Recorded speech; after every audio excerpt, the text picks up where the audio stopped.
Good morning, friends. Good morning. Good morning. There we go. That's better. Good morning, all. Welcome on a cold, but it's hot, but it's dry, but it's wet, but it's what is it? Monday morning in November. Yes, who knows what it is? Good to see all you fine faces. I see a lot of excitement because of who I was able to somehow twist their arm and convince to come talk to you all. So a couple quick notes, and then I will turn it over to the person you're actually here to listen to. A couple quick things. Museum is closed November 27th and 28th for Thanksgiving. That's the two days we're closed for Thanksgiving. That is, museum is closed. Not campus is closed. It is this building is closed. You can come, you can look at the outside of the building. You're not going to get in. Thursday and Friday. We are also closed December 24th through January 1st. That is Emory's winter break when the whole campus is quiet and closed and no one is here. So again, if you want to come and wander, you're more than welcome to, but you're not getting into any buildings for that. So that is essentially Christmas Eve through New Year's Day. I think that's a Wednesday through a Thursday. I think is what that is because yes, I think the second's on a Friday. Yes, Christmas Eve through New Year's Day, we're closed. Don't come in. Make it simple. There is no training next week because it is Thanksgiving week, so there's no training next week. Our next one and our last one will be Monday, December 1st, so the Monday after Thanksgiving. Then the following Monday, December 8th, is the docent holiday party that you are putting on. If you have not RSVP to my email, please let me know if you are or are not coming so I can give a head count to the party planning committee. I need that head count by next Monday, the 24th. Please reply. If you have sent me an email, I reply to every email that's sent to me. So if you did not get a reply from me, I did not get an email from you, unless you sent it like 2 days ago and I've been out. So just a heads up about that. I personally am going to be out of the state November 21st, this Friday through the next Friday. I will not be here. I will not have my computer. I love you all. I'm not replying until I get back. I am gone. I am also going to be gone December 9th through the 14th. I will not have my laptop. I will not have my phone. Do not contact me. I will be drinking around the world multiple times during that week. So I will be gone. December 9th to 14th. I'll send an email out to you all with this as well. This week, there are a couple tour slots still open for my active folks. On Thursday at 10 and 11 o'clock, we have a 6th grade highlights tour. I think each spot needs at least 2 or 3 folks. If you are able to, please sign up. I think there's going to be 50 to 60 kids each one for that. So if you are able to and interested, please sign up on the Sign Up Genius for that. Also, this Saturday, the 11 a.m. time slot, I think there are 2 spots still open. There's a group from Oxford campus coming over at 10 and 11 o'clock, and they are touring A&E, Egypt, and Greece and Rome. So I think there's still 2 spots open on the 11 a.m. spot. So take a look at the Sign Up Genius for that. December Sign Up Genius will be going out this week. It looks fairly busy those first 2-3 weeks, but again, once we hit that week right before Christmas, it kind of plummets and dovetails that you kind of expect. But be on the lookout for that email this week with the December Sign Up Genius for that.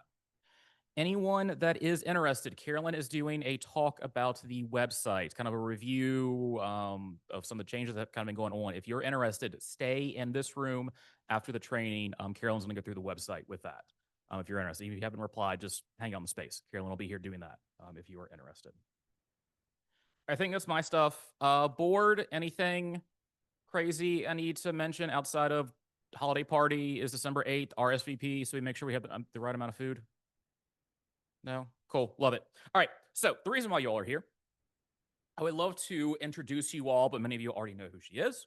Dr. Petra Creamer, who is here at Emory. Petra is an archaeologist of the ancient Near Eastern world who researches the genesis and growth of empires and the impact of these empires on their subjects. There's a little bit of a list I got to go through here, so just give me a second. Before starting at Emory, she obtained her PhD from the University of Pennsylvania's Art and Archaeology of the Mediterranean World in 2021, and her BA in Anthropology. You know I'm from West Virginia. I hate saying this, but at the Ohio State University in 2014.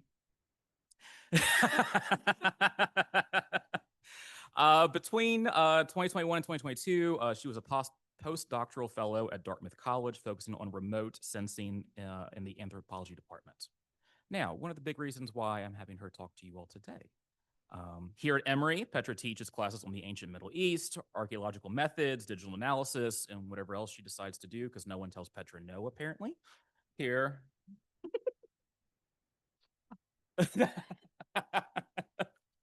She's also the director of the excavation project Rural Landscapes of Iron Age Imperial Mesopotamia, where her ongoing field work addresses long-term settlement patterns and lifeways in the ancient Assyrian imperial core, circa 1350 to 600 BCE.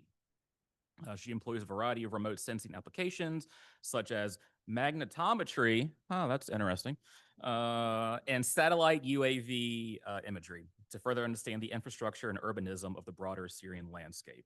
Multiple digs in multiple locations that I know she's going to talk about, but one in particular, which is why I was very interested in having her come out today, is her recent travels in October to Nineveh. Her current book project, Imperial Impact, ties together multiple scales of Assyrian imperial power, from broad landscape management down to individual burials, to understand the degree of control Assyrian elites held over those under imperial control. If you all could, a warm round of applause for Petra. If you need pointer, laser pointer is working. Of course. As always, that is such a kind introduction that I maybe deserve. I don't know. I don't think so. Hi, everybody. You heard that right. I was in Nineveh, which is in Mosul, Iraq, and I was 7 months pregnant. Now I am 8 months pregnant.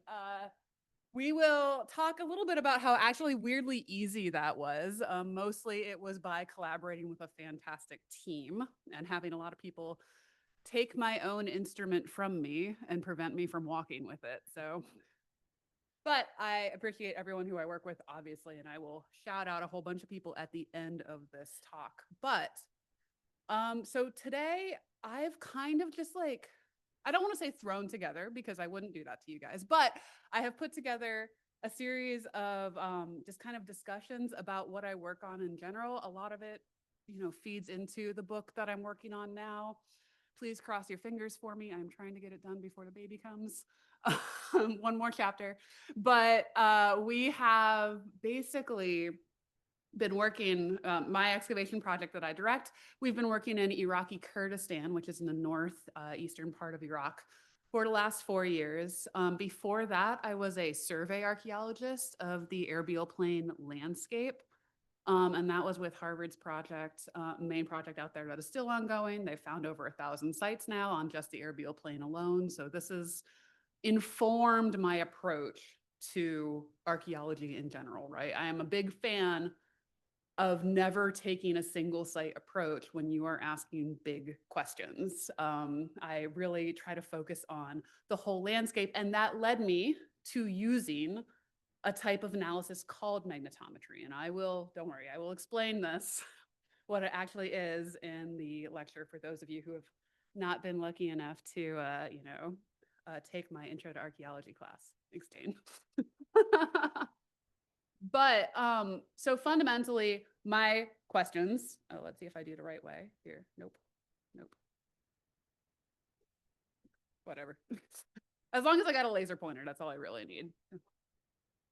I'm not planning on going too far from the computer, So my research entirely, well, I want to say entirely, but now we have Achaemenid Persian stuff on site, so kind of. We mostly focus on the Assyrian Empire, my team and I. And I've been interested in the Assyrians for a super long time. Thank you. All the way back through about like 2 years into grad school. And it's because I'm interested in these ideas of not these, fantastic palaces and kings and stuff like that. I'm really only interested in how normal people are surviving under empires and interacting within empires and claiming their own little bits of power for themselves. For me, though, that means that a lot of my research bounces back and forth between looking at things from a top-down level, looking at how kings managed landscapes and people and populations and cities, while also at the same time actually trying to discern who is being affected by what actually, right?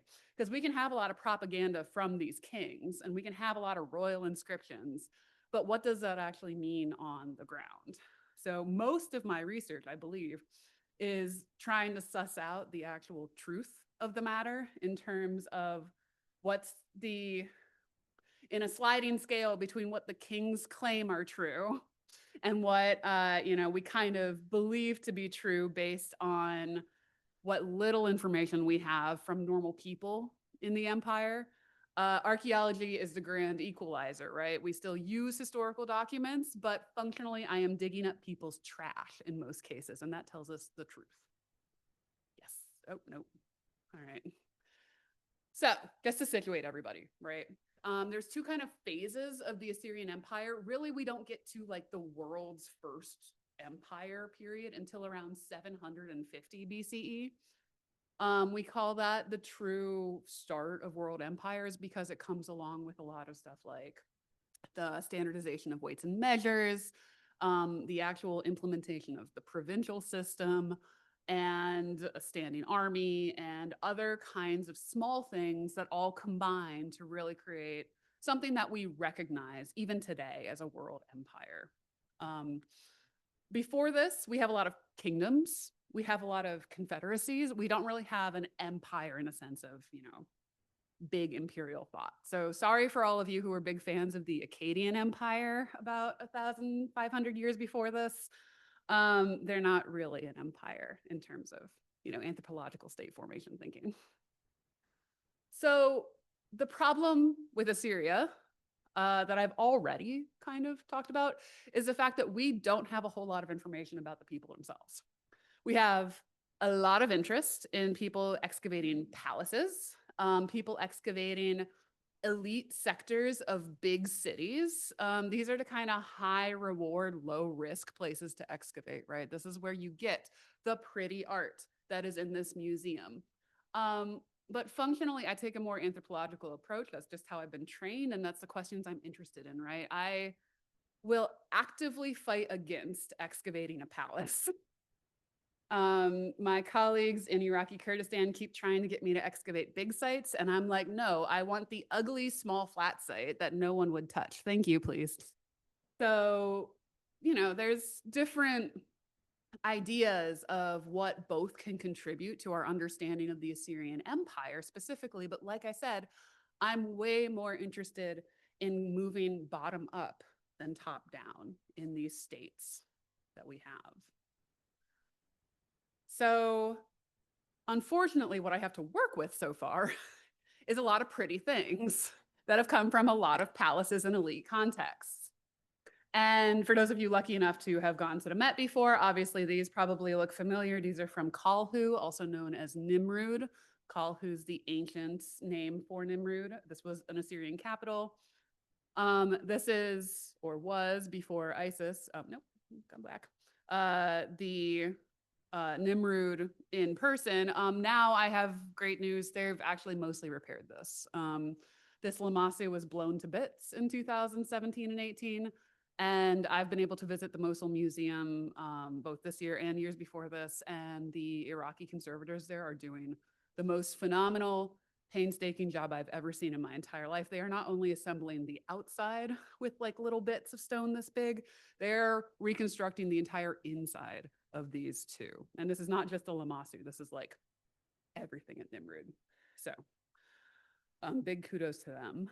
But fundamentally, this is the inherent imbalance in a field that has lasted from the mid 1800s, right? Because Austin Henry Layard, when he started excavating in the ancient Near East, roughly around 1840, 1850, obviously you're going to look for the big things. Obviously you're going to look for the big things because the British Museum wanted the big things, right? So this, to this day, still affects how we approach a lot of archaeology. It's not so much that we can take the big things home anymore. Thank goodness. The UNESCO World Heritage Convention of 1970 prevented us from doing that. But we are still, and I say we because I am part of this Near Eastern archaeology milieu, we still tend to focus on big, high reward stuff that garners news headlines and tenure.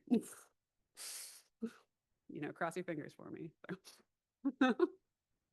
So when I say that this is mostly what we're working from, I mean that this is mostly what we're working from also in like these biggest cities in the core too. And this is like, there's been a lot of good work that's gone on in these places in like this light reddy orange color, which is the full extent of the Assyrian Empire at its height in the 7th century BCE. But I tend to focus mostly on the core of the empire. And this is not because I'm only interested in what the people in the core were experiencing. It just happens to be where a lot of people haven't done work yet in the last 20 years because Iraq has usually, you know, I did not know that I was going to be able to work in Iraq when I started wanting to be a Near Eastern archaeologist because Iraq was still closed primarily. Iraqi Kurdistan opened up to foreign projects in 2012 is when the earliest people started coming, and they were kind of considered a little insane. And now in 2018, 19, and beyond, the rest of Iraq has started opening up as well and being safe for foreign projects to come in and collaborate with Iraqi scholars. So this is obviously an opportunity that I'm thrilled to have and will jump on. And I will sing my Iraqi colleagues' praises endlessly because they are the entire reason that this is possible. Here's the thing though, like I said, not only is most of our information coming from these elite contexts, most of our historical information is also coming from these elite contexts. So we have the art historical and the archaeological, and on the other side, we have the cuneiform documents and the big inscriptions talking to us about how Assyria works. I mean, this is super helpful because we still need this perspective to understand how non-elite populations might be affected by imperial rule. But fundamentally, Assyria was particularly interesting because it is so centrally controlled. It is a very centralized governing system with this provincial system dividing all of its areas into official provinces led by a governor under Assyrian control that reported directly back to the king. We have been able to basically create this idea of the Assyrian Empire and its political structure as based on, control by a standing military and a standing military that loved doing pretty heinous things to people. Tribute and taxation, this is a given, right? I think we all live in a state that requires taxes. And most specifically, and what I tend to be most interested is population reorganization. And this is a fancy way of saying that they deported people from areas they conquered and put them in different areas of the empire as a control tactic. Now, this is the top-down view, right? This is the top-down view of this deportation regime, which is, of course, kind of fundamentally different from how we call deportation today. Obviously, deportation is moving people from the States or elsewhere into other places. Assyria moved them all over the empire. And quite a lot of them ended up in the imperial core here. And this is one of the main things I'll be talking about today. So the Assyrian heartland or the imperial core is this also called the Assyrian triangle. And it's literally because it's a triangle between Ashur down here, which was the main first capital of the Assyrian Empire. You have Erbil, modern Erbil, ancient Arbail there, which is obviously today's modern day capital in Iraqi Kurdistan and where we tend to live while we're renting houses there to do our work. And also Nineveh, which is in modern day Mosul. So this is not an extensively huge piece of land, but it's big enough that we can start to draw conclusions about the people who lived in it. And it is an area of the Assyrian Empire that was never invaded for basically the 800 years that the Assyrian state existed, except at the very end when it was invaded by a coalition of Medians from northern Iran and the Babylonians from the south. They joined together in 1614 and started making incursions into the Assyrian heartland and summarily took over and razed quite a lot of the capital important cities, these people. And that was functionally the end of the Assyrian Empire in 612. So my main kind of study area is this northern part of the Assyrian Triangle. Obviously, Erbil, this is the modern footprint of Erbil, and this is the modern footprint of Mosul. So you can see how they've, expanded in the modern day. But fundamentally, my excavation project takes place in the Erbil Plain. Like I said, this is also where I was an associate director on Harvard's survey project for a couple years before starting my own excavation, which is roughly down here, but we'll talk about that towards the end of the talk. But what I want to talk about specifically is this idea of the cities. And this is really funny because I run a project called Rural Landscapes of Iron Age Imperial Mesopotamia. But the cities are part of this problem, right? Because what we're trying to figure out by investigating the rural part of the empire, even in the imperial core, is what pressures these areas were under, right? Like today, the rural areas were primarily agro-pastoral in terms of production, in terms of village structure. And the entire Assyrian core is so tightly interconnected that lots of people have theorized so far that mostly we think that a lot of the agro-pastoral production that was being done, especially in the latter half of the Assyrian Empire, is based around the needs of the cities. A couple things kind of hinder our real analysis of this, like what this kind of agricultural production needs to look like to feed these cities. And the big problems are we don't actually know the real population of these cities. We know how big they were because we can trace the walls. The walls are still visible today, sometimes preserved like 20 meters high in the case of Nineveh. But functionally, we don't actually know how densely they were populated, whether it was like a Manhattan thing or whether it was like an Atlanta thing, right? Very urban sprawl-y. And this is kind of made all the more difficult by the fact that cities themselves have multiple different areas with multiple different use patterns. So not only are they used for people living in them in domestic areas, but there's also craft production areas, industrial production areas. We've got the state structures like palaces and admin buildings. We've got religious structures like temples. And on top of that, a lot of cities also have open spaces, which can be any kind of combination of animal pens within cities. We have good evidence for this happening in a couple provincial sites. Gardens, both the gardens that people grew in their backyard to have like squash not squash in Assyria, but like fruit trees and stuff that would just be kind of like a domestic growth item, but not really for sustenance because you can't live off a fruit tree if you're a family of 4. But fundamentally also gardens at the mega scale. How many of you have heard of the Hanging Gardens of Babylon? I'm here to tell you the Hanging Gardens of Babylon were actually in Nineveh. That is a pretty wide, it used to be a fringe theory. And I think in the last like 10, 15 years, this has really become a mostly accepted theory about where they're located. And a little bit of what I'm doing in my research is trying to prove that. So this is where my specialty comes in. So I'm a remote sensing archaeologist, and that is a very fancy way of saying that, yes, while I dig, I also look at data without digging. Remote sensing is fundamentally looking at things on the earth and things below the earth without actually touching it, right?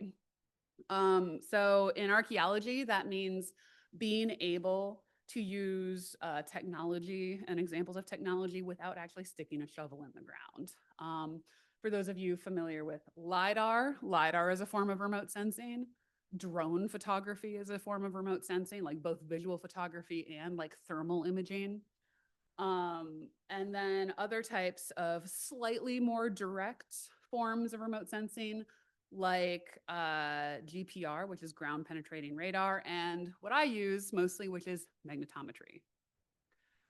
So beyond just using remote sensing in terms of technology, we can also find a lot of these sites and analyze a lot of these sites without ever sticking a shovel in the ground. And it's based on, in Iraq specifically, a couple things like topography. Obviously, you have tell sites. Tell just means hill in Arabic. They're also called Gird in Kurdish, tepe in various languages, Hoyuk, for those of you who know Çatalhöyük in Turkey, Hoyuk just means hill. These are all the same word. But these are man-made mounds made over time, over hundreds and thousands of years, by people using mud brick architecture. And then, for various reasons, the mud brick architecture disintegrates over several years, and people tend to just build on top of it. And even when you have a tiny mound, like, hip high or something like that, you're probably not going to move drastically far from where your house has slightly disintegrated. You're probably still going to build on top of that. And then when you have a hill like this, well, that's just a sexy area to build, right? That is just real estate after a while. You are on a flat plane, you want to see as far as possible. Suddenly, even in the ancient world, when tells were still forming, we have lots of historical documents talking about how kings or local elites or something would build their houses or palaces on top of already existing tells, therefore contributing to tells being built. This is actually like a medium-sized one, probably. That's about 10, 15 meters in height. The other big thing is artifact density. And when I say artifacts, I mean 99.9% of them are going to be broken pieces of pottery or sherds. The other 0.1% is going to be stone tools. Sometimes, every now and then you find a figurine and get really excited. Metal almost never survives on the surface. It just disintegrates basically. But the problem is too, when you are doing these archaeological surveys in the landscape, trying to find sites, this is one of the favorite things that was told to me ever, is if you say that a sherd per every 10 meters constitutes a site, which in some areas it easily can, right? Because sometimes that's an incredibly rare find. In most of North America, if you find a single arrowhead, suddenly you are looking at like possible site territory. However, in the Middle East, if that is your kind of cutoff, the entirety of the Middle East is a site. So what we're looking for more is more artifact density along these lines in this photograph, right? Where you have probably 10, 15, 20 sherds per every 10 meters. And in most cases, it's actually a couple hundred sherds per every 10 meters, right? We have very dense sites over there. It makes it quite easy. The way we find these sites in the first place, though, because I can tell you right now, I am not doing transects across several hundred square kilometers, several thousand square kilometers of Iraqi dirt in 120-degree weather, is we usually are able to tell sites based on their soil color or their kind of landscape topography from satellite imagery. And this is one of the first forms of remote sensing, is we use declassified spy satellite imagery from the Cold War to really get a kind of pre-modern, but not ancient, idea of what's going on in the landscape. We use spy imagery because a lot of the Middle East was industrialized starting really in the 80s and 90s. So when you have photo sets, these large landscape photo sets from the 60s and 70s, you are spying into the past, right? We are looking at a lot of areas before they were covered in industrial agriculture or the expansion of cities and stuff like that. So this is an example, right? These are all various forms of Cold War satellite imagery that America launched. The GeoEye is just what Google uses right now. And Qasr Shamamik is one of these Assyrian sites. This is not an Assyrian capital, but it is a capital of one of the provinces in the imperial core. Its ancient name is Kilizu. It's currently being excavated by a French team. And I've had the benefit of being able to collaborate with them in recent years to kind of do first tests into what actually is going on in terms of site density for Assyrian cities. So you can see here that Qasr Shamamik is a round city, right? No big surprise there. This is a modern village that you can see has had multiple phases over its lifetime. And this is the actual tell. This is the citadel, which was built on top of the natural tell, or the man-made tell. And this is a fairly large but typical Assyrian site. The ring itself, these are actually the remnants of the city walls that were built. And you can see from differential soil color in the middle of the city, you have dark areas which hold more moisture. And these are usually less built up areas because mud brick architecture, when it disintegrates, or even baked brick architecture, when it disintegrates, it doesn't hold a lot of moisture under the soil. But the lighter spots really do hold a lot of moisture. And that includes the lighter spots around the outside, which are, like I said, the mud brick and baked brick city walls. So, from the actual side, this is what it looks like, right? You can see the citadel here, which is, like I said, the main tell, but you can also see the lower town, and these are the remnants of some of the city walls here. So Kilizu was a very important site. It was occupied from, I think we're estimating early Bronze Age onwards. Obviously, the Assyrians weren't there in the early Bronze Age. But when you then investigate what's going on with magnetometry, we can start to assess what the actual lower town looked like in terms of human density. So this is where I actually get into the weeds a little bit. Magnetometry is one of the main uses of remote sensing in the Middle East. And this is just because mud brick architecture shows up very, very well. We use multiple sensors to detect variances of magnetism below the soil. That is very basically what magnetometry is. There's multiple different types of magnetometry machines. This is a Bardington 2 sensor. This is one of the mag carts. I have both of these now. This one is much faster, as you can imagine, because you are using many, many sensors. But basically, what we are doing is we are subtracting. So there's 2 sensors in each of these tubes. This is the one that reads what's going on close to the ground. So it's detecting the variances in magnetism at the nanotesla level below the ground. To give you just kind of a signpost, Earth's magnetic field is multiple millions of nanoteslas, right? So we are working with very small variances in magnetism, nothing that an actual magnet can pick up, right? And then at the top, we have 2 more of the same sensors. And these are our control sensors because they are sensing the entire fluctuations of the Earth's magnetic field at the same time we are taking these readings down here. So very easily, it's just you are subtracting this reading from this reading to get your basic reading. What's great about magnetometry is it just creates a flat 2D map of things that are below the surface that have any kind of differential magnetism. The good news to us, and the entire reason this is possible, is because mud brick is slightly more magnetic, and I mean like 4 nanoteslas more magnetic than the surrounding soil that it's buried in. This is great also as a tool for helping with excavation because in the areas where I work in Iraqi Kurdistan, colloquially, the mud brick is really crappy. It's not very easy to find in the soil. I don't know if you've ever tried finding dirt in dirt before. It's not the best. Some areas have great time with it. Some areas, the mud brick is like, oh, it's perfect. It's there. Not so much in our little agricultural field where my site is, and not so much in most of Iraqi Kurdistan. It's just a soil chemistry thing. But we use the magnetometry also as a guide when we're excavating because it will be able to say, yeah, where you're digging, there are actually walls. And it's like, oh, thank God, now we know what to look for.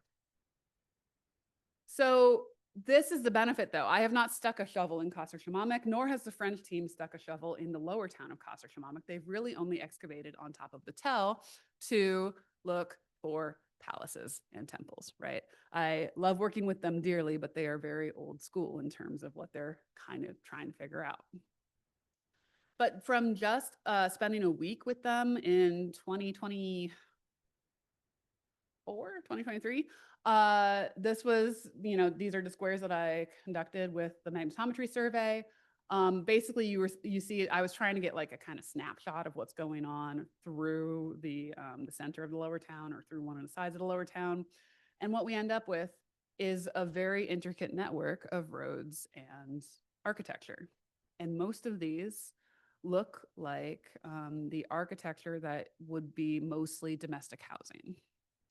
So this is kind of like a first inroads into understanding how dense these cities actually were, whether they were super densely built on the inside. And then you can see here, this is the city wall. And there's basically nothing past the city wall in terms of architecture, in terms of archaeological features. So this is a really good indication that within city walls, Assyrian cities, especially ones that grew organically like Kasr Shamamik, and I'll talk about why this is weird in a moment, or not weird, but special in a moment.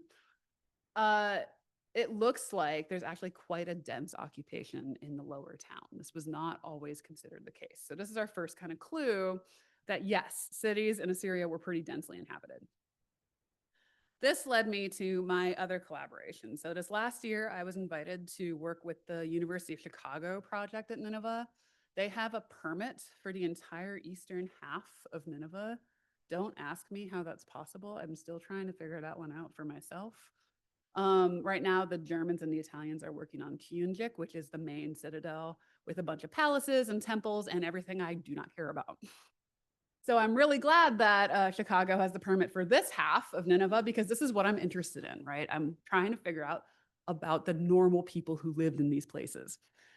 Nineveh is probably the best possible case study that I could hope for because Nineveh was like basically fake enlarged is what we're going to call it.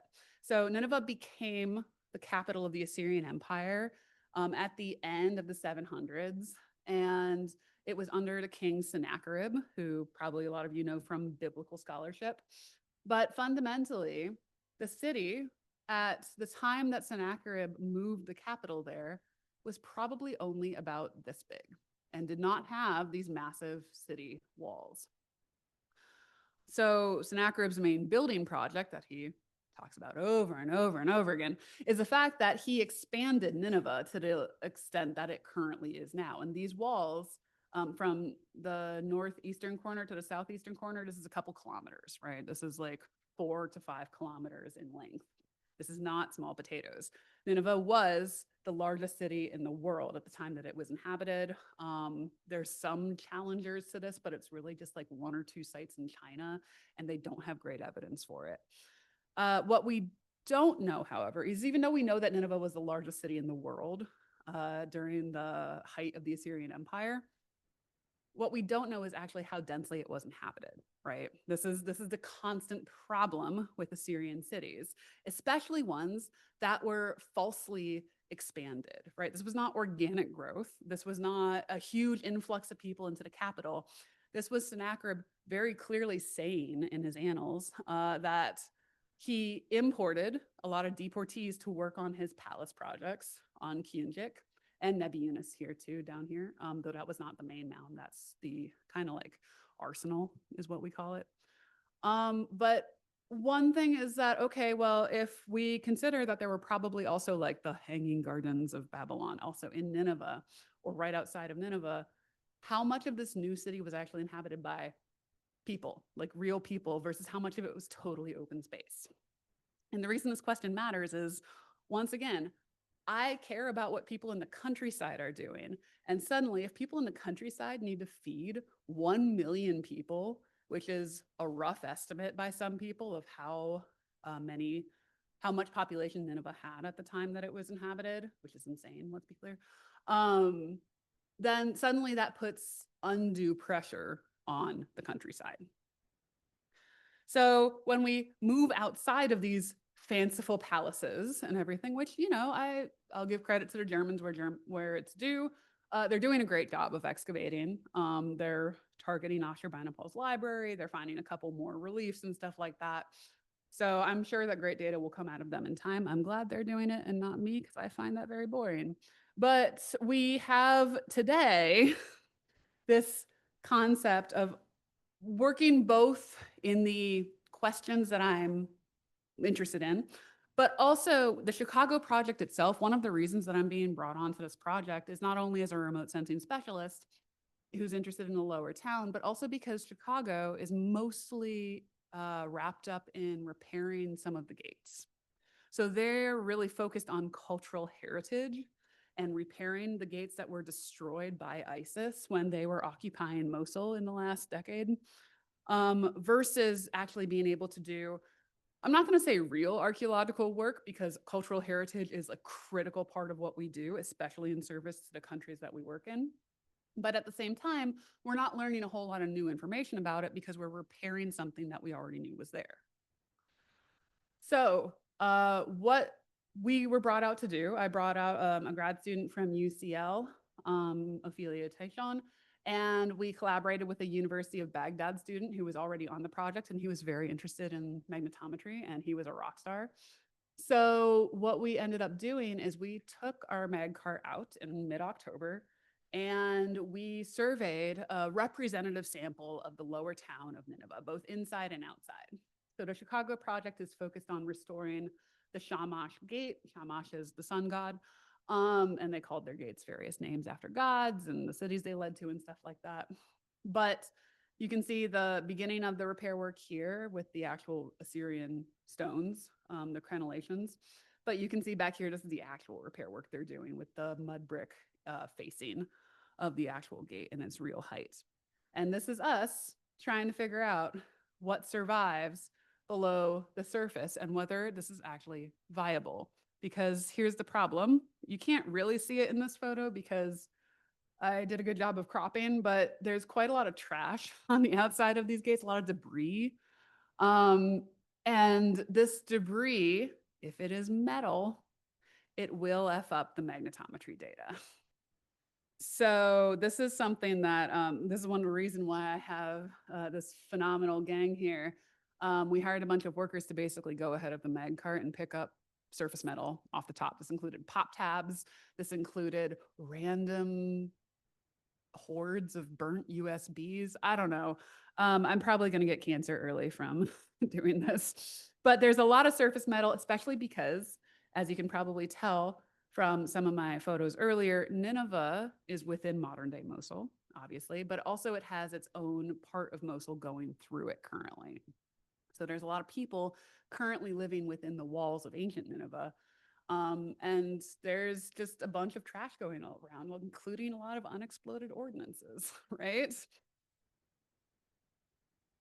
So the good news is, even with this surface metal, which really sucks and makes my data look crappy, we are still able to identify quite clearly super dense urban occupation.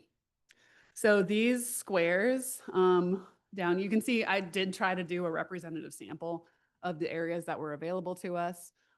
These areas are, roughly 4 to 5 hectares in total. We did this over the course of just 3 workdays. I was there for 2 weeks, but there were various problems like GPS jamming from various militias and current issues in the Middle East that you can imagine. But fundamentally, and I worked on a couple other sites too during this, because the Chicago project does not have their finger in just one pie. They have their finger in like 10 pies. So I did magnetometry elsewhere too. But with the cart, we were able to cover so much ground in so little time and relatively little effort, and still be able to get such phenomenal data. So with just this little area covered, it's become quite clear that even the areas of Nineveh, which we thought would not be that highly occupied or densely occupied, were incredibly densely occupied. We thought that this was a good candidate for where open space might be if they didn't have a whole lot of population. But fundamentally, that's totally wrong. And this is like multiple different massive houses per city block is fundamentally what we're looking at here. And this is not only the case there, it's also the case in other areas. And this does not mean that there aren't houses in these areas. This just means that there was too much surface metal for me to responsibly identify houses in. Let's put it that way. All will become clear eventually in the future when we do stick shovels in these areas. So this leads me to my big kind of actual overarching question, which is, okay, if we can prove that Qasr Shamamik had quite a lot, and this is all to scale, right? So this is the scale of all the Assyrian cities. If we can prove that Qasr Shamamik was densely inhabited, and we can prove that Nineveh, which was the big question mark out of all these 6, was densely inhabited, then that probably means that most Assyrian cities and capitals were equally densely inhabited, if not more. This is great, especially for cities like Erbil, where this is Erbil in the 60s and 70s. So you can imagine the urban sprawl that has covered the entire Assyrian city today. We are not excavating anywhere in Erbil. It's impossible. There are skyscrapers in the way. It's like trying to excavate in downtown Atlanta. So with this kind of idea, though, that all these cities were densely inhabited, suddenly we are looking at nearly 2,000 hectares of walled urban area in just the 6 most populous, largest cities in the imperial core. And that's just within that tiny triangle. Back of the napkin math kind of leads me to then say, okay, at the lowest possible end, we are looking at 50% of the urban area that is occupied by people. At the highest end, we're probably looking at 80% of the walled area occupied by people. These are various measures of people per hectare that, urban scientists have looked at for the ancient world. I will say for Nineveh, the estimates sometimes even reach 700, but I think I don't need to go as far as 700 people to prove what I am trying to prove, which is the fact that these cities were, even at its least occupation of around 100,000 people for just these 6 cities, this is a huge pressure on the agricultural output of this area. So this is kind of what we've started to come to. And this is just, using a very basic estimate of 1 hectare of farmed land supporting 2.3 people. This is caveat, right? The Assyrians and most Mesopotamians were very famous for biennial fallowing. So that means, rotating crops between fields. So half the fields would be, taking a break every year, and half the fields would be farmed. So fundamentally, in your mind, you can double this. You can double all these estimates for just these 6 cities, right? These are the populations that are agriculturally non-productive. So I'm not even talking about feeding the people in the villages that were actually supplying these cities. I'm not talking about every other, major site in here, and there's a lot. I'm talking about literally just the massive urban populations would require this much land to farm. And if you can see, this is basically more than half the entire imperial core that would need to be agriculturally productive to support these urban populations. This goes along really well with what we found survey-wise. So it's a well-known phenomenon at this point from various surveys, and these are just various surveys that I've collaborated with in the past. EPAS, the Erbil Plain Archaeological Survey, the one I was actually a director of for a while, is here. In the late Bronze Age, so in the Middle Assyrian period, before the massive urbanization pushed by the Assyrian Empire, we have quite a lot of sites, but they're mostly along well-known waterways in very agriculturally productive areas. And in the Assyrian Empire, in the Neo-Assyrian period, suddenly there's a ton of tiny new Neo-Assyrian sites in areas that have never been occupied before this. And they're not along waterways. They're in these very agriculturally marginal areas that would kind of suck to farm in a lot of cases. So the white area is just what has been surveyed so far. And when you actually look at the breakdown of site, occupation, it's very clear that in the Neo-Assyrian period, there's just this explosion across this area, both inside and outside the heartland, like right outside the heartland, of these brand new villages, and very specifically villages, right? This kind of goes hand in hand with this idea of like mostly relying upon rainfall agriculture, because there's this zone of uncertainty between the 200 and 300 millimeter isohyet, which basically just means 200 to 300 millimeters per year of rainfall in these areas. And you can see that Erbil and Mosul and this whole area that I was just talking about is pretty okay in terms of rainfall. I mean, these are small peanuts compared to what we get here, right? This is like not even comparable to Atlanta, but still it is enough that wheat and barley, the 2 main crops for sustenance, can grow okay, right? They can grow okay without irrigation. However, the other big thing that Assyrians do is irrigation. So we also have at the same time as these villages, we know that these villages are being established almost certainly with deportee labor. So they're being built from deportee labor, and the deportees that are being transferred from different parts of the empire are suddenly the ones occupying these new villages. This is not just the Assyrian Empire is very populous and growing from people having a great time and procreating. This is, we are actively importing populations from the outside, like the peripheral version areas of the empire, into the heartland to feed this rising need. So this is one of the best pieces of evidence for it. Adad-Nirari III has his inscription here, and he's talking about specifically founding like 331 villages of subject peoples, right? Specifically. And this is not in the heartland, this is outside the heartland. But that's the thing, right? If this is even happening right outside the heartland, you can imagine that this is really happening inside the heartland.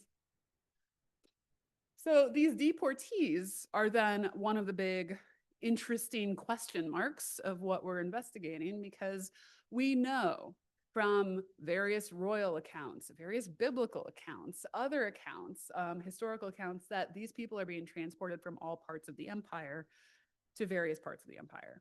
I will draw your attention to the fact, though, with the known resettlement areas, which, to be fair, we only know about where half of them were resettled.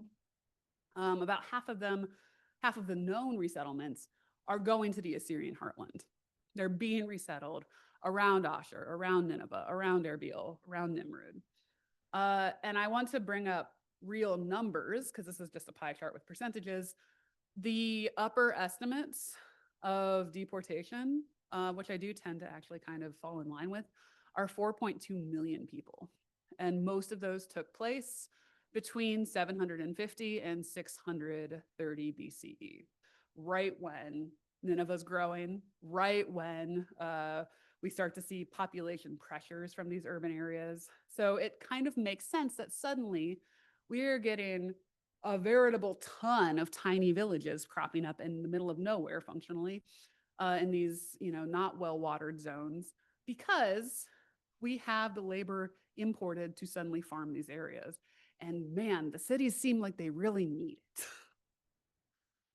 So this is, we have very little direct evidence for the deportees being the main ones to populate these villages, but the evidence grows every single year. And like, this is just one of the best examples of that, right? This is one of the king inscriptions, let your hearts be glad. You're servants of the king. But now they're at peace, they're doing their work. These are the deportees. I sent them out of 6 fortresses, saying, go one and all, each to a field, let him build, let him settle. And I should have actually clarified this earlier, but you can see in this relief, not only is this illustrating the, actually, let me go back because it is worth, nope, too far. Okay, you can kind of see. They have carts and animals, right? These are deportees being transported. This is specifically out of Lachish. These are the Lachish reliefs, so out of the southern Levant. But you can see on these carts, it's not only like the family oxen, it's also kids. It's little kids and it's women. And, at the same time, brutal skinning alive is happening next to them. You can see that they are actually taking care to transport the deportees pretty carefully. We have quite a few letters of provincial governors being really stressed out about the amount of resources it takes to transport these defeated populations to other parts of the empire and make sure that they arrive pretty healthy in one piece with all the stuff they brought with them. So this is where we get a little into the weeds, because there is slavery in Assyria. This is usually debt slavery. If they are prisoners of war, they are usually considered deportees, and deportees are not considered enslaved persons. They are a different class of people. And they're actually treated okay as being plopped out of your city and plopped a couple thousand miles away to farm a fairly underperforming field can be, right? So when we start to look at the other side of the equation, then what I really care about, we can see that, first of all, Iraqi Kurdistan takes up quite a lot of the mountainous area. That's mostly what the Kurds are famous for, but also the entire Erbil plain, which is why I started my project there, because that's where I've gotten comfortable working and that's the landscape I know best. But with my project, Arlam, that was started in 2022, you can see that we're only about 14 kilometers south of Erbil and only about, 12 kilometers south of Kilizu, which is Kasr Shamamik. So this small, well, at one time considered small, rural site was kind of dying to be excavated. I surveyed it first in 2017, my first year on EPAS. And functionally, it is a flat site in the middle of fundamentally nowhere. It does not look like an archaeological site. It does not have a tell. But when we did survey on it, it was very prolific in terms of Neo-Assyrian sherds on the surface. And then in 2021, I took the magnetometer out to test some of these new Neo-Assyrian villages that EPAS had discovered. And Arlim, the project that I created, was founded based on the fact that Kachresh, this site, had phenomenal magnetic data underneath the surface. And in a lot of ways, we were not expecting to find what we found. So this is just some of my team members doing magnetometry on site. You can see that we have not brought out the cart yet. That was a new purchase for October. So now it is living in Erbil and I get to use it next year. I'm very excited. Because basically with the cart, everything that we've covered in the last 4 years can be covered in about a week. So thanks, NSF. I appreciate it. But what we find is that the data is actually phenomenal and totally unexpected for one of these brand new Assyrian settlements out in the middle of nowhere, right? I was expecting village. I was expecting tiny houses. I was expecting maybe a field boundary here or there. And what we actually ended up finding are massive administrative buildings in the middle of nowhere next to animal pens. And these buildings are actually quite large. So this is 50 meters long. This is what we call building A. I think I have them marked. Yes. So we've been excavating this site for the last 4 years because suddenly this brought up a new host of questions, right? Like what the heck are these massive buildings that are sometimes the size of elite palaces in Assyria doing in the middle of nowhere? We thought we were getting villages. So what we've ended up doing is, targeting these separate buildings. We've targeted building A, building B, building C, part of building C, and then one of these features to try to figure out what they were actually, because it's a very unusual, magnetic signature where they kind of look like walls, but kind of not. You can see the rough outline here. They're just magnetically distinct. And one of the things that started to pick my interest is, I learned magnetometry kind of on the fly. I was never really trained to do magnetometry. It's something you just kind of pick up in a lot of cases. What I found by talking to a lot of my more knowledgeable colleagues who'd done this for decades is that animal dung is more magnetic than the surrounding soil because it has remnants of iron in it in a lot of cases. So areas that have a lot of animal dung, like along fence lines, tend to be very magnetically obvious. So it's not only mud brick walls. Sometimes it can be other kind of features like that. Like sometimes even fertilizer will do it if there's a lot of fertilizer in one place. But mostly what we're interested in is building A because it is our most complete building and it's the building that is causing the most problems. I don't know. They're all causing problems in their own special ways. That's archaeology. But what's interesting is that what becomes immediately apparent is this kind of comparison with a set of buildings at a site called Ziyaret Tepe in southeastern Turkey. So not actually really too far from the Assyrian heartland. It's an Assyrian provincial site. And what we know from building GR at Ziyaret Tepe is that it was, still inside a city. So not quite what we're working with, but it was a governor's residence. It was a residence that had multiple different cuneiform tablets in it talking about the distribution of barley and wheat rations, about storing different agro-pastoral products in these rooms. And alongside it, the governor just lived with his family. This is pretty typical. We have no distinction between public and private in the ancient world, let's be clear. There's no workplace. Everyone worked from home. So what we have then with building A, and this is one of the most, so this is what we did this last season in spring, is we basically just really went ham, really went hard on building A. And the main trench, this is the one I led this summer, is really turning out to be very interesting because this is a single building that has continuous occupation. And I say continuous occupation loosely because the whole site of Katresh was actually abandoned after the fall of the Assyrian Empire. We know from ceramics, though, that it was founded during the Sargonids, during 700, 50 to 600 BCE, which, if you guys have minds for numbers, is exactly when we're talking about the biggest pressures happening on the Assyrian Empire. It's also when Assyria expanded all the way from Iran to Egypt, right? So it's not only the most urban population in Assyria, the biggest cities in Assyria, and the biggest imperial extent that's ever been known in the world. Apparently also, it is when they are starting to realize farming the landscape and increasing the number of villages is not enough. Sometimes you might need to actually administer these people. So what we end up having then is the double case of features 1 and 2, which we did run a trench through just to make sure. And I work with a team of both scientific and humanities specialists. I think it's incredibly important. Like, there's basically no successful archaeology project right now that isn't composed of entirely different specialists. So obviously, I wear 2 hats. I'm the director and I'm also the remote sensing specialist in my own project, but I will give so much credit where credit is due for my awesome teammates.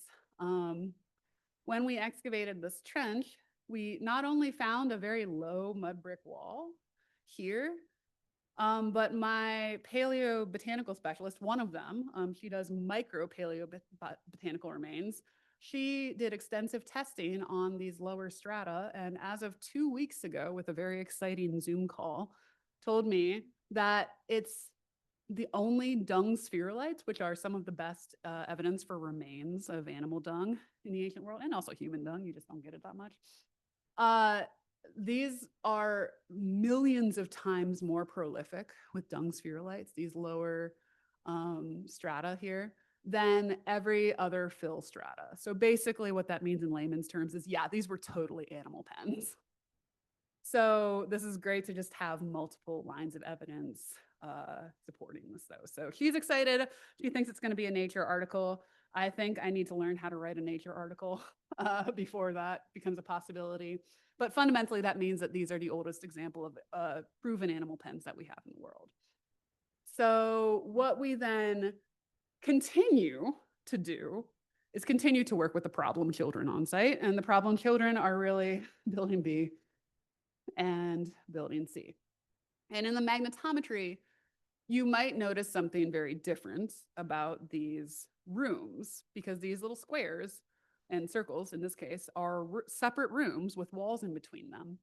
It's just that the walls look very different from what the other buildings look like in, both Nineveh and Kilizu, and also building A. And it's because these were storage rooms for Assyrian warehouses, functionally, that were built at the same time as building A. We know that they're built at the same time. Basically, the whole site was built at the same time because they're all along that same axis, roughly like southwest, northeast. So they're all built in consideration of each other. But these were storage rooms, and you can see room 1 here and room 2 here, that were filled with like 3 meters of trash. And they're filled with, very specifically, 3 meters of post-Assyrian trash. So after the site was abandoned, like basically right, as far as we can tell, right when the Medes and the Babylonians started coming in around 614, 612, because that's when all hell broke loose, we have kind of been able to figure out, based on building A and the mud brick slump in some of the storerooms in building A, you can see mud brick slump here, Mud brick doesn't degrade super quickly. Like it degrades a little bit every year, but to the degree that there was mud brick slump in this building before it was repaired by the Achaemenid Persians, which is the next round of occupation at this site. A different problem, a very interesting problem, a different problem though, not going to be talked about here. We were able to tell that this is used as a trash dump for basically at least 50 to 60 years between occupations, between when this site was abandoned and then reoccupied again. So this was very evident from the magnetic signature. When I was like a baby remote sensing specialist, I thought that they might be burning because burning also shows up very highly magnetic like this. And I have quickly come to realize that also 3 meters of trash, which include highly baked ceramics, animal dung, fireplace ash, take your pick, also have a very high magnetic signature. So what we have from these rooms then, this is specifically room 1, is very distinct strata of dumping. So we can see refuse in basically all these areas. And it's on top of the collapse from the roofs collapsing in and the walls slumping in. So what's great though is that my ceramicist, bless her heart, because she has way more patience than I do, she's been able to tell going from bottom up that we pretty much have very close to Assyrian styles of pottery on the bottom and post-Assyrian pottery in the middle and Achaemenid pottery up top. So this is like a perfectly archaeological sequence, right? Oldest stuff on bottom, youngest stuff on top. And it gives us kind of a playbook of what happened at the site. Building C is kind of my new favorite. Don't tell building A.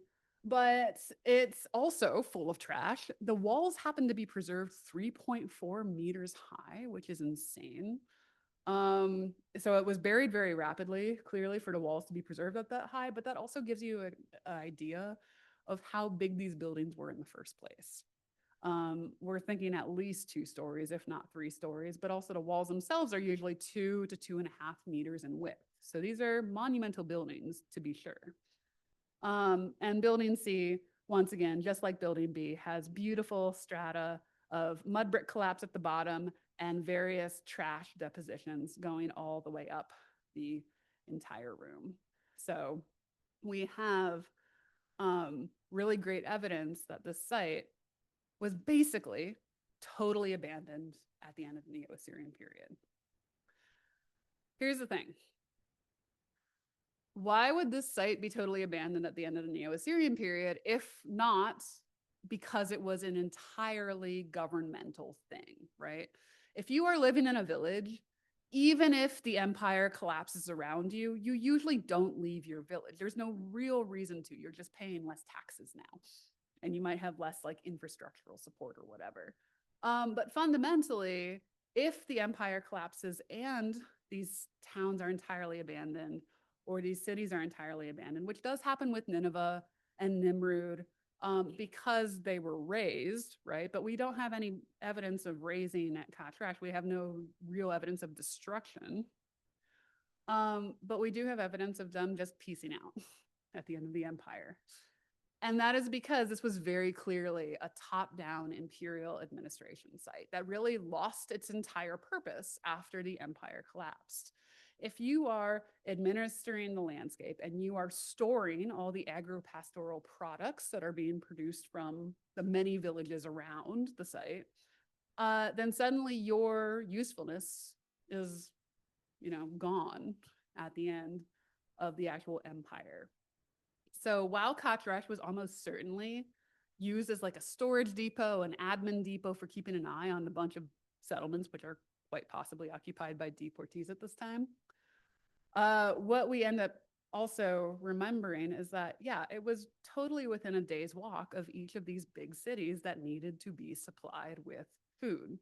So this probably makes while we haven't found any historical documents at Katrash or anything yet, although it's certainly a possibility in the future, depending on what context we dig, we are pretty clearly able to conclude that it was a top-down imperial project And probably more of these types of sites exist in addition to the villages that we know, the hundreds of thousands of villages that we know exist.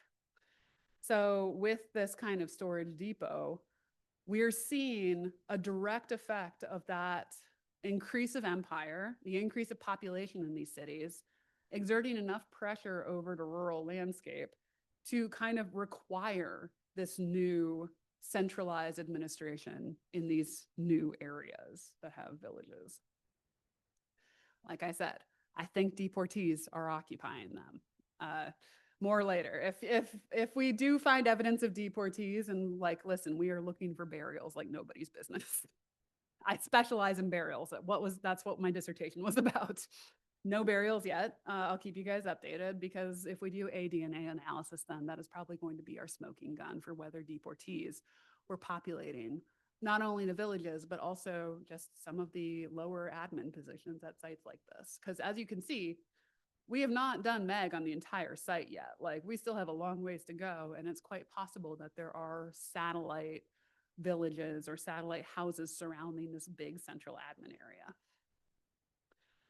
So with the cities and with the MEG done on the cities, it kind of just snowballs into these bigger conclusions, right? That we've also been using excavation to answer. But it all comes back to MEG because without magnetometry, we would not know the density of these cities. We would not know that Kashresh even existed in the form that it does. And this kind of, this remote sensing is such a fast way to analyze sites that it's starting to become very common in most projects at this point.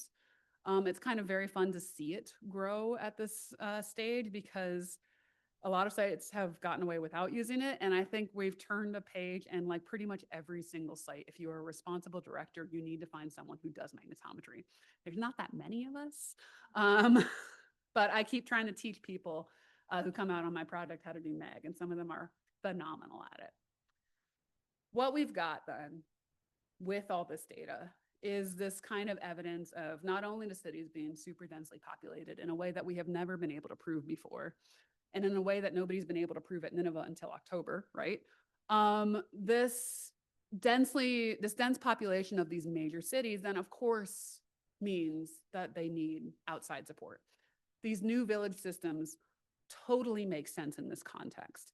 It makes sense that they need the increased agripastoral production. It makes sense that they need to bring in extra laborers to do it. So while, like I said, while we still don't have smoking gun evidence for deportees occupying these villages, it is the most logical explanation. And then, perhaps most surprisingly, we need actual centralized administration when you suddenly have hundreds of new villages in these areas that are occupied by people who usually don't like you. They're a little far from home, so they can't really escape. This was another big thing of deportation, was that it like prevented a lot of revolts from people because you're separated from your support structure. But at the same time, you need integrated into the actual Assyrian cultural milieu in the heartland and stuff like that. It makes total sense that you would need to establish local administrative and storage centers to do this kind of both big brother watching of the landscape. Because I can tell you right now, from Kashresh, just in this photo alone, there's one Assyrian village right here, and there's one over here. They're like within view, right? Especially if I was on the third floor of a massive building. So this kind of big brother security watching, plus the function of storage and redistribution to cities within a walkable distance, kind of just totally, not rewrites Assyrian production, but it's informing more so than anything thus far how normal people actually were integrated into the Assyrian governance structure and how much the empire actually needed these people. So this is my team. Incredibly thankful to them. They grow every year, especially the repeat offenders. But I also want to thank, of course, the projects that I've collaborated with, including the Maria Grazia Massetti-Rouault, who's the director of Kashresh Mamek, Tim Harrison, who's the director of Nineveh, and then various funding bodies and of course the State Board for Antiquities and Heritage in Iraq and the State Board for Antiquities in Kurdistan. So, thanks, guys.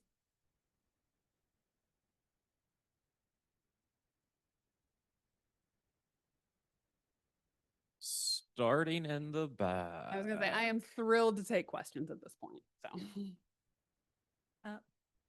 Dr. Creamer, what kinds of animals were in those pens? And there were two pens. So did they separate them? so my zooarchaeologist right now is working on her ASOR paper because ASOR is at the end of this week. I'm not able to go. I'm not able to get on a plane.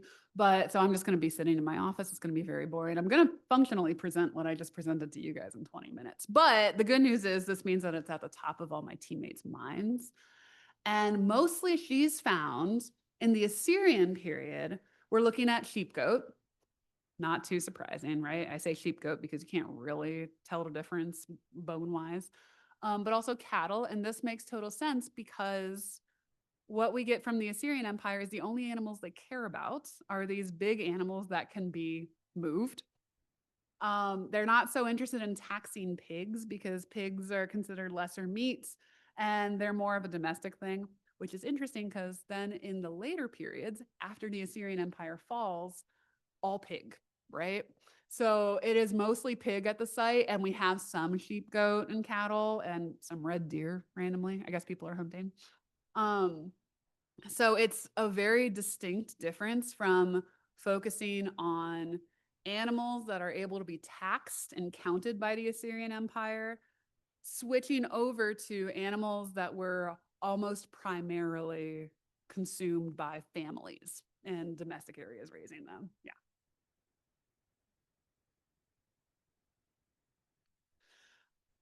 I don't think we have an onager at site, so that's not extinct. We have a roe deer, red deer. Some of the animals are not able to be found in Kurdistan still, but they're not extinct, thank goodness. Yeah. I think the only one that's gone extinct that we've found in Mesopotamia so far is an onager, which is just a early form of donkey. Good question. Thank you. That was fantastic. This is a very micro question. The spy Yep. film, through FOIA requests, and are you still needing them? Is that a more difficult process now to get what you need? So sometimes I'm benefiting off, I'm standing on the shoulders of my colleagues who specialize specifically in the satellite imagery.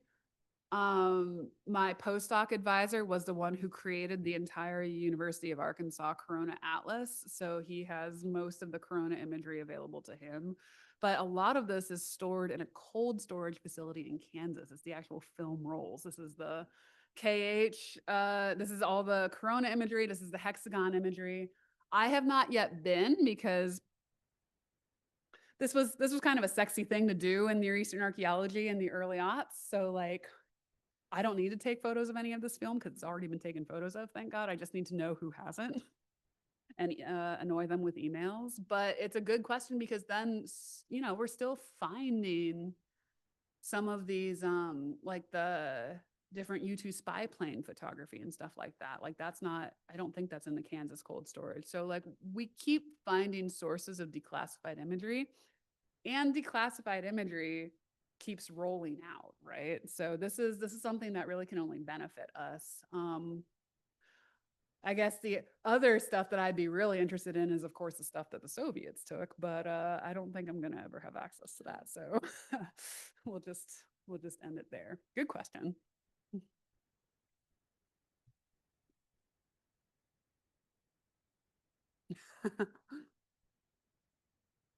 Can you speculate a little bit about why you haven't yet found any burial sites?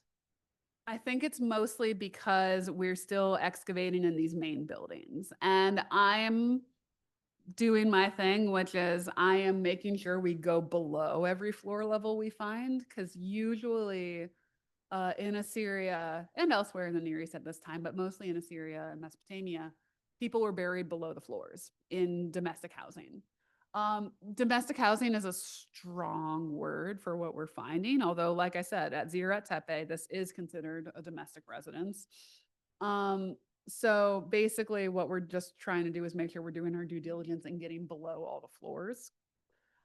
Cemeteries aren't really an Assyrian thing, but at the same time, that might be that's one of the things we're trying to also find with magnetometry. The good news is if there are pits, which of course, burying people creates pits, out in the open, and there's like a actual cemetery with a lot of them, that is going to be found by magnetometry.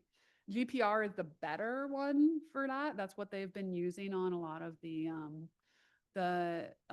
Native American schools and stuff in Canada recently. So that's what they've been mostly finding these unmarked graves with. But I don't like GPR as much. It doesn't give me as much information as Meg does, and it's not as fast. So we're going to keep at it. We have 2 more years before our NSF runs out. So we'll see what happens then. Any other questions? All kinds of hands go up now. Let's start in the front. A chicken egg question. Yeah. And I'm trying to figure out how to actually formulate it so that it's a clear question. But if deportees, Mhm. in order to increase population, in order to increase agriculture, Right. growing urban populations, what was kind of the sequence or the time lapse? And You've got the crux of it. Yeah.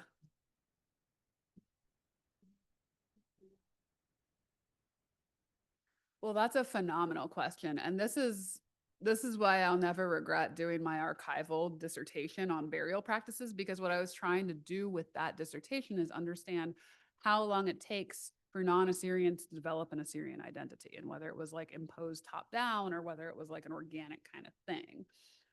And the answer is it takes about a couple generations to stop using their traditional burial practices, but that is the most conservative form of culture. So what we end up seeing is that in a lot of cases, people will keep trinkets, other aspects of their culture, but the big ticket items like architecture and the new ways to work land that you might not be familiar with working, because some of these populations were from like the mountains and stuff, right? They're being resettled on plains and suddenly asked to farm barley. It's interesting to see how quickly they could assimilate. And the answer is, if you're being watched by fundamentally state police, I think you can assimilate quite quickly, on the outside. And then on the inside, you might still be burying yourself in like, cremation burials with like, and sometimes some examples of like different Phoenician Canaanite jars and stuff like that. So I like that you phrase it as chicken and egg question, because it kind of is. And a lot of it is really dumb because it's all about ideology, right? It's like Sennacherib is showing off how big he can make a city, how no one's ever done it before, how he's so powerful and he can transport millions of people to do his bidding on his palaces. And then, oh shit, like we need to feed these people. And I didn't even get into the irrigation a lot in this talk, but like basically during 600s, irrigation projects explode in the heartland of Assyria too. And this is like, forms one of the main arguments in my book, is that it's irrigation for travel, because it's canals for like moving barges of grain into these areas, but it's also irrigation for getting these tiny, crappy fields to be super productive in a way that a lot of them aren't. I didn't even talk about this either. All the environmental archaeology data we have for this period also show that starting in 750 BCE, it gets super dry. So there's just not a whole lot of rainfall either. So they're being doubly squeezed. They're between a rock and a hard place where their population's going like this, and their available water for farming is going like this. So some people have talked about like whether that contributed to the collapse of the Assyrian Empire or not. It's a bit environmentally determinist for me, but I do think it was a factor. So. Question about your equipment. Yeah. Is that magnetometry Mhm. wheel difficult to maintain in the field? Sometimes it sucks, not gonna lie. The good news is it's not only the fact that it's, let's see if I can just get back to the, nope. I don't know how to do that. Okay, so basically the wheel itself is it's German equipment. Let's put it out there. So it's well manufactured. So I don't really have too many problems with it. It's all plastics because it can't be metal. The only metal parts are really close to me and on the GPS. So this is the key that makes the magnetometry cart so much more fast to maneuver than the 2 sensor. The 2 sensor does not have an onboard GPS, so I need to set up squares every time and 20 by 20 meter squares, and we need to walk in perfect transects at like a perfect tempo. And the Meg cart has an onboard GPS, so you can just off-road it. So you can go anywhere and it knows where you are and it knows where the data is, which is why we had some problems in October because there was a lot of GPS jamming. So I kind of needed to force it a little bit. But fundamentally, I haven't had too many problems because also we don't tackle areas that we can't do. I've used the cart enough, both as part of my postdoc and now, where if you have an area with grass this high, you either mow the grass or you don't do it. So when I did magnetometry at Samothrace, I've told Bana multiple times, I'm not bringing the cart out because it is an angle like this and it's rocky. So if I'm bringing a mag out, I am only bringing a 2 sensor. And even then I fell halfway down the mountain doing it. So it's just kind of like one of those things where diminishing returns mean that there's a time and a place for this. And on the places that I chose in Nineveh, some of it was chosen because there was less surface metal there that we just needed to contend with. Some of it was chosen because they were the areas that had been cleared of unexploded ordnances. And some of it was chosen because it's where people weren't living and weren't farming. We were able to do some of the fallow fields, but we weren't able to do like the fields in Nineveh where people were still growing like their barley for today. So I try to not trample people's fields. That's not a great way to make friends. So. I think we had one more, and then I think we'll call it. Don't worry. When Petra's back, I'll make sure she comes talks to you all again. Early on, you mentioned something about the scholarship surrounding Nineveh being the site of the Hanging Gardens. Yeah. Can you mention what you know about that at this time? Yeah, so Stephanie Dalley has really been the kind of mover and shaker of this. I think she might have been the first one to propose it too in the 90s.